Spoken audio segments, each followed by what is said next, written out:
বহু প্রতীক্ষিত রাম মন্দিরের উদ্বোধন কাউন্টডাউন শুরু হয়ে গিয়েছে। সেজে উঠেছে অযোধ্যা নগরী। 22শে জানুয়ারি অর্থাৎ আগামীকাল রাম মন্দিরের উদ্বোধন। কিছুক্ষণ আগেই যেমনটা দেখাচ্ছিলাম 12টা 15 থেকে 12টা 45-এর মধ্যে এই রামলালার প্রাণ প্রতিষ্ঠা হবে। সেখানে প্রধানমন্ত্রী নরেন্দ্র মোদী থাকবেন, এছাড়াও আরও 4 জন থাকবেন। তাদের কারা কারা থাকবেন সেটা আপনাদের গ্রাফিক্যালি দেখালাম। এই মুহূর্তে একবার অযোধ্যা যাব, সরাসরি রয়েছেন প্রতিনিধি সোমরাজ। সোমরাজ, কাল রামলালার প্রাণ প্রতিষ্ঠা, আলোর মালায় সেজে উঠেছে অযোধ্যা। আজ সকালে আবহটা কেমন? নিরাপত্তার কড়াকড়ি তো অবশ্যই রয়েছে, কিন্তু আবহটা এই মুহূর্তে অযোধ্যায় কেমন?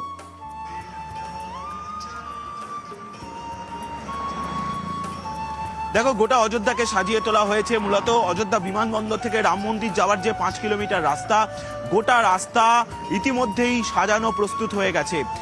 বিভিন্ন সময়কার রামের কাহিনী তুলে বিভিন্ন হোর্ডিং ব্যানার দিয়ে সাজিয়ে প্রস্তুত করা হয়েছে। এবং লতা মঙ্গেশকর চক অর্থাৎ লতা মঙ্গেশকর চক থেকে রাম মন্দির যাওয়া পর্যন্ত যে 3 কিলোমিটার রাস্তা, গোটা রাস্তায় গাঁদা ফুলে সাজিয়ে তোলা হয়েছে। পাশাপাশি ইতিমধ্যেই গোটা অযোধ্যা জুড়ে নিরাপত্তার কড়াকড়ি করা হয়েছে। আমরা যে রাস্তায় দাঁড়িয়ে রয়েছি, অর্থাৎ যে রাস্তা দিয়ে আগামীকাল প্রধানমন্ত্রী নরেন্দ্র মোদী সহ বিভিন্ন অতিথিরা আসবেন, সেই রাস্তা দিয়ে ইতিমধ্যেই গাড়ি চলাচল বন্ধ করে দেওয়া হয়েছে। যাদের কাছে নির্দিষ্ট অনুমতিপত্র আছে তারা ছাড়া কেউ ঢুকতে পারবেন না অযোধ্যা নগরীতে। ইতিমধ্যেই জেলা প্রশাসনের তরফে সিদ্ধান্ত নেওয়া হয়েছে। পাশাপাশি যারা পুণ্যার্থী যারা আসছেন তারা রাম মন্দির পর্যন্ত যেতে পারবেন, কিন্তু রাম মন্দিরের ভেতরে ঢুকতে পারবেন না।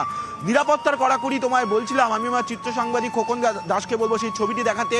বিভিন্ন মোড়ে মোড়ে ইতিমধ্যেই উত্তরপ্রদেশের যে বিশেষ পুলিশ প্রশিক্ষিত পুলিশ তাদেরকে ইতিমধ্যেই মোতায়েন করা হয়েছে।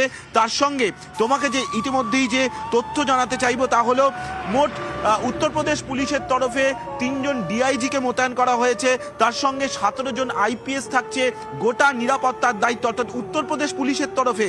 তার সঙ্গে 1000-এরও বেশি কনস্টেবল ইতিমধ্যেই মোতায়েন করা হয়েছে গোটা অযোধ্যা জুড়ে। এবং শুধু তাই নয়, এটা গেল উত্তরপ্রদেশ পুলিশের নিরাপত্তার ব্যবস্থা। এর পাশাপাশি থাকছে এসপিজি, এনএসজির মতো বিশেষ প্রশিক্ষিত বাহিনীও। 3 স্তরীয় অর্থাৎ এসপিজি যে নিরাপত্তা বাহিনী মোতায়েন করা হবে তা 3 স্তরীয় আকারে মোতায়েন করা হবে। পাশাপাশি অ্যান্টি ড্রোন প্রযুক্তিও ব্যবহার করা হচ্ছে এই রাম মন্দির উদ্বোধনকে কেন্দ্র করে। অর্থাৎ যদি কোনো ড্রোন ওড়ে তাহলে এই অ্যান্টি ড্রোন প্রযুক্তি ব্যবহার করে সেই ড্রোনকে চিহ্নিতকরণ করা হবে এবং সেই ড্রোনকে নিমেষেই শেষ করে দেওয়া হবে। শুধু তাই নয়, অদৃশ্য দেওয়ালও থাকছে। ইসরায়েলের যে প্রযুক্তি, সেই প্রযুক্তি ব্যবহার করা হচ্ছে এই রাম মন্দিরের উদ্বোধনকে কেন্দ্র করে নিরাপত্তামূলক পদক্ষেপ হিসাবে। অর্থাৎ অদৃশ্য দেওয়াল থাকবে রাম মন্দিরের বিভিন্ন জায়গায়। এই প্রযুক্তিও ব্যবহার করা হচ্ছে অন্তত কেন্দ্রীয় স্বরাষ্ট্র মন্ত্রকের তরফে। সব মিলিয়ে নিরাপত্তা ব্যবস্থা আঁটোসাঁটো করে দেওয়া হয়েছে। গতকাল রাত থেকেই সেই পদক্ষেপ নেওয়া হয়েছে উত্তরপ্রদেশ সরকারের তরফে। নিরাপত্তার কড়াকড়ি তো দেখলাম। আগামীকাল এই যে মূল অনুষ্ঠান, বহু প্রতীক্ষিত অনুষ্ঠান, সেই অনুষ্ঠানে কত লোকের সমাগম হতে পারে বলে মনে করা হচ্ছে?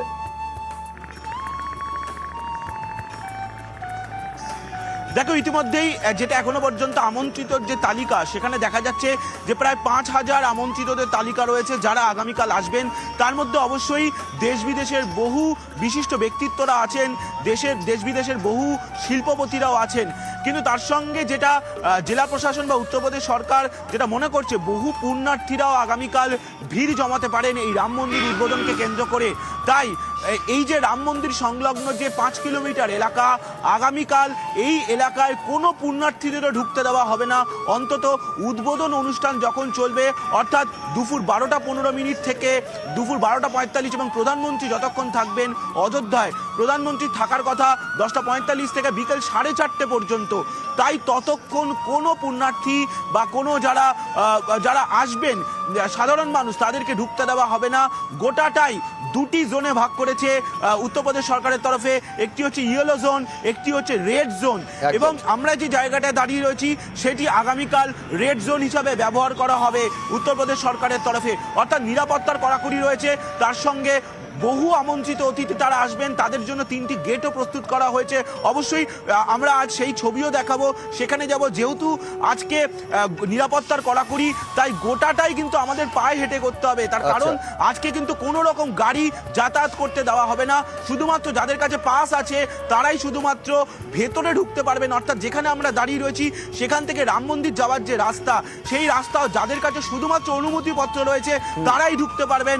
এতটাই নিরাপত্তার কড়াকড়ি একদম। গোটা অযোধ্যা জুড়ে। ধন্যবাদ।